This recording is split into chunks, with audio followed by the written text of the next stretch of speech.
All right, everyone. So what we're talking about today is rhetorical appeals, and this is something I'm 95% sure that you are already familiar with. But we're going to go over it anyway, just in case there's any, I don't know, stragglers or confusion or whatever.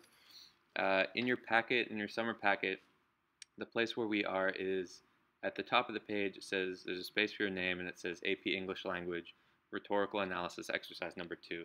So there's a space for you to take notes. On the next page, there's an excerpt from Pride and Prejudice, Mr. Collins' proposal to Elizabeth. And then on the back of that, there's a soapstone chart, and there's a essay prompt or a paragraph, I guess, prompt for you to complete. The suggested due date for this paragraph was the 20th of June, which is not this coming Friday, but Friday after. And if you can get that to me, that would be excellent. All right, so let's begin. On every page, we're going to have some definitions and an example. So logos is a logical appeal.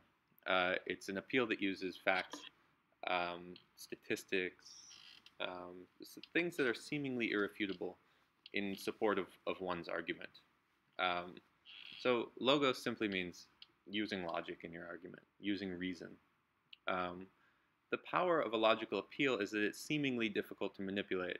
If you're using facts and figures, it makes you seem as though you are just presenting an objective case. Of course, that's not true. Every argument is colored by some sort of bias or whatever. But the power of using a logical appeal is that it makes you as a speaker seem trustworthy, seem objective, seem reasoned or reasonable. So if you look at the example on the right here, I don't know why the top got cut off. The headline says, or the headline of this ad, I guess, says, "Stop smoking, start repairing." And it has all these facts about once you stop smoking in, so many weeks or months or years or whatever, these good things will happen to you. And these are basically all objective facts. So it says in 1 week, your sense of taste and your smell improves. In 8 hours, the excess carbon monoxide from smoking is out of your body. In 12 weeks, lung function improves. In a year, your risk of heart disease is cut in half. In 5 years, your risk of stroke is decreased. All of these things that seem like facts that are supported by, medical research. So the power of this ad is that it seems to lay out a case, a logical case that, that smoking is really bad for your health. So a logical appeal, the power is that it seems to make you unbiased. It appeals to certain audiences, right? So let's move on. I think that's easy. Ethos is, this gets taught often as an ethical appeal, which is sort of true. But the way that Aristotle understood ethics is very different from the way that we understand ethics. So Aristotle's definition of ethos is closer to what we would understand as appealing to one's own authority as a speaker. So you're making an argument and you're appealing to your own trustworthiness, you're appealing to your own expertise. You're inviting the audience to trust you because of either who you are or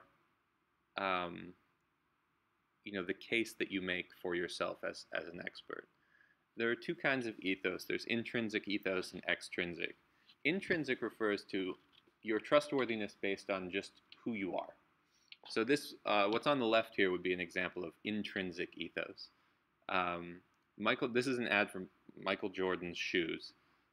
He has intrinsic ethos because of who he is. We trust him as an authority on basketball shoes because he's, arguably the greatest basketball player of all time.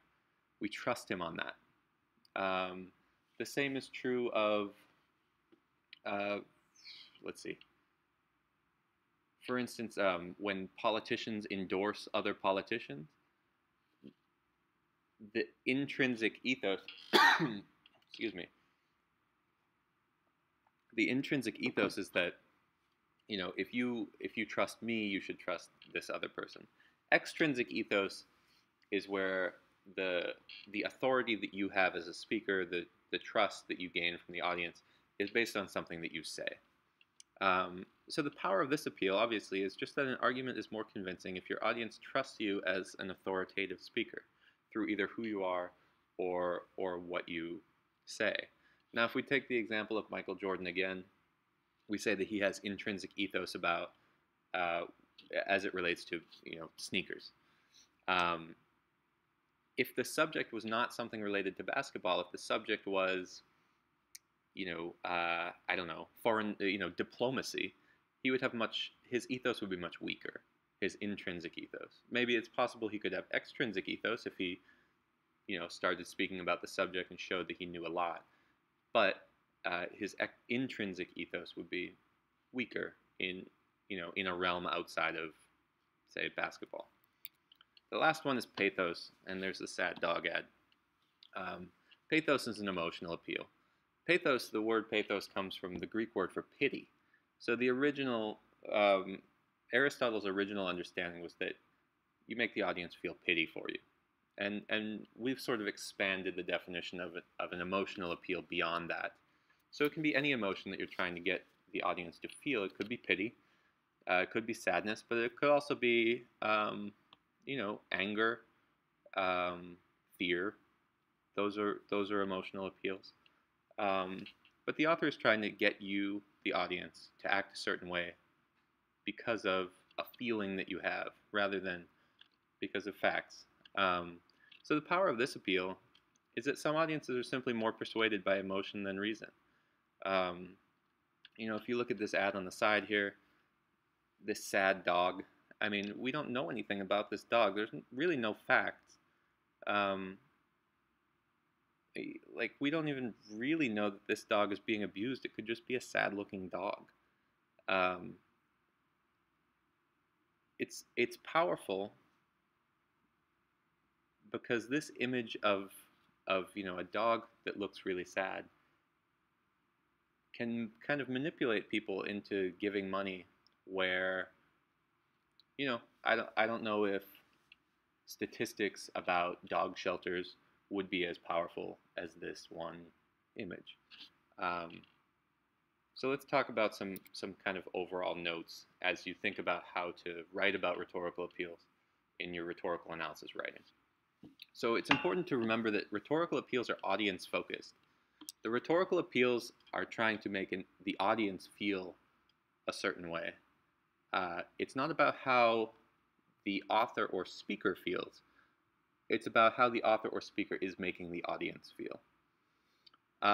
Rhetorical appeals are often not devices in and of themselves, though you can speak about them as devices.